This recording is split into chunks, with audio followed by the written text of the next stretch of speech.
This is how immigrants should be required to learn/speak the English language if wanting to become a citizen or live in the United States.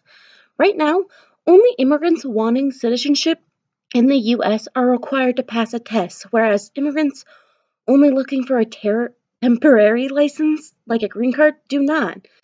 The Senate, I feel, should pass an amendment that would require immigrants to take provisions to improve their English while also passing a civics test, given the fact that we, United States, provide tools to help immigrants succeed to prove English proficiency. This would include providing English learners establishments, hiring tutors, creating and providing test pamphlets, and forming specific classes for the issue. The provisions and amendments have already been forming in these past few years. Did you know that 31 states have at least some form of official English legislation on their mindset? 9 states have already offered driver's license exams limited in English.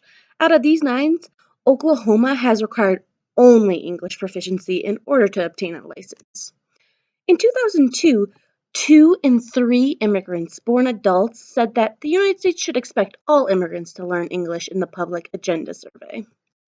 A survey from the 2014 congressional and senatorial candidates proved to be very beneficial in the establishment of the amendment.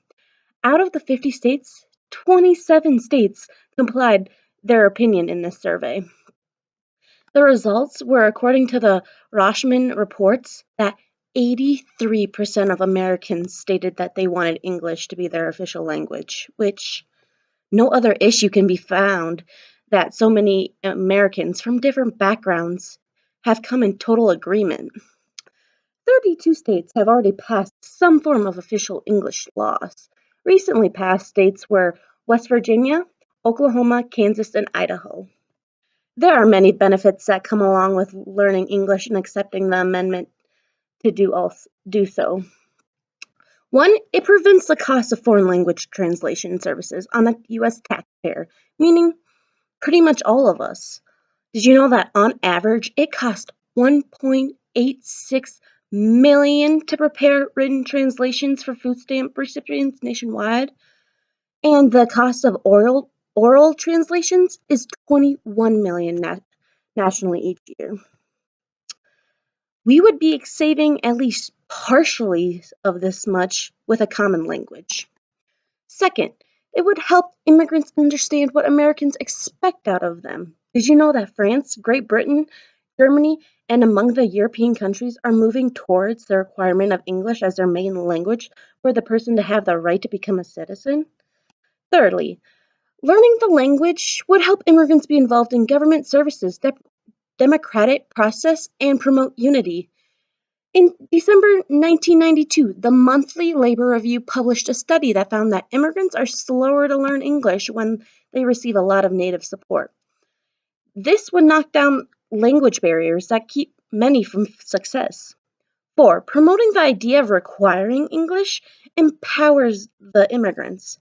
A census data showed that an immigrant's income increases about 30% when having learned English.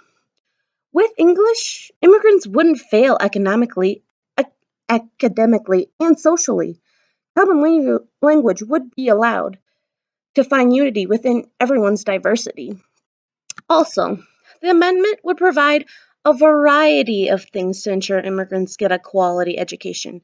It would provide a right to enroll, vouchers and charters, accountability, funding, and civil rights. Each state would be in charge in providing what they think is appropriate along these guidelines. By having these rules and guidelines, the amendment is guaranteed, I say guaranteed, to increase the percentage of English becoming the main language. Now, when researching for solutions to the problem of what seemed like a hot commodity, I discovered a story which I thought was quite relevant in my case. Dylan Matthews, a young adult who lived in a cultural, diverse family, explained that it's not the matter of if the requirement is going to happen, but when it's going to happen. He tells of a story on how his great-grandparents came to America as adults, which then they knew very little English. As for his grandparents now, who came when they were children, they were bilingual. As you can see, the language altercation started having a rippling effect on future generations. For as Dylan Matthews' parents, they could follow a conversation in Yiddish, and now Dylan and his siblings can only stand Yiddish snippets. This personal story made me come to the realization that the requirement will accelerate their learning curve. In contrast, if the law isn't passed, sooner more than later, immigrants will soon evolve into becoming American. I mean, ability to speak English is at the center of national debate of immigration reform, and proposals such as Pathway to Citizenship are offered by President Obama and the Congress. As you can see, there are many benefits to everyone to be capable of speaking English instead of the other way around.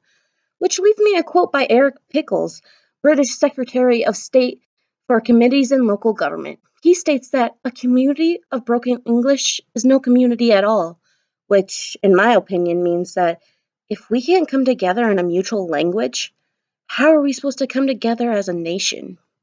Which leads me to my point. We should instead follow the famous Latin quote, E pluribus unum. Relevant to my topic, with many different languages, there should only be a common one.